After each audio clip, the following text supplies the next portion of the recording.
Assalamualaikum warahmatullahi wabarakatuh. Saya Syabrina Humaira, kelas 11 MIPA 3. Di video ini, saya ingin mempresentasikan materi PPKN mengenai peran Indonesia dalam menciptakan perdamaian dunia melalui organisasi internasional. Salah satunya yaitu organisasi ASEAN. ASEAN merupakan perhimpunan bangsa-bangsa di Asia Tenggara yang disingkat dengan Association of Southeast Asian Nations yang didirikan pada tanggal 8 Agustus 1967.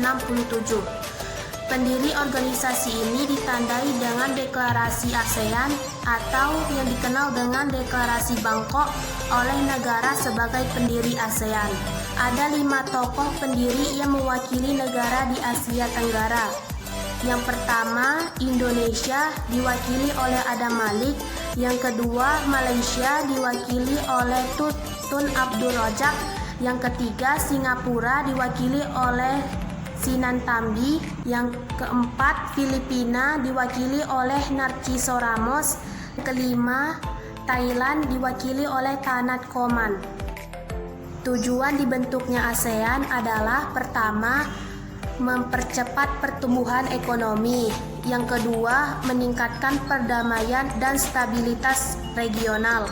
Yang ketiga, memperbaiki hubungan internasional di kawasan Asia Tenggara. Selain itu, organisasi ASEAN ini dibentuk sebagai wadah kerjasama di bidang sosial, budaya, dan pendidikan. ASEAN terdiri dari 11 negara anggota.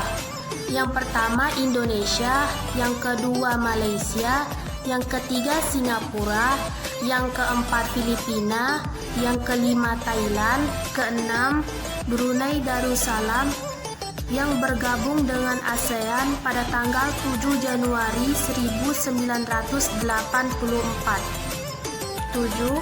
Negara Vietnam gabung dengan ASEAN pada tanggal 28 Juli 1995. Selanjutnya, negara Laos dan Myanmar masuk secara bersamaan pada tanggal 23 Juli tahun 1997. Kemudian negara Kamboja bergabung dengan ASEAN pada tanggal 30 April 1999. Dan negara terakhir adalah Timor Leste. Peran Indonesia dalam organisasi ASEAN. Yang pertama, Indonesia sebagai salah satu negara pendiri ASEAN. Terdapat 5 tokoh negara atau 5 tokoh pendiri negara yang mewakili di Asia Tenggara, termasuk Indonesia. Indonesia diwakili oleh Menteri Luar Negeri yaitu Adam Malik.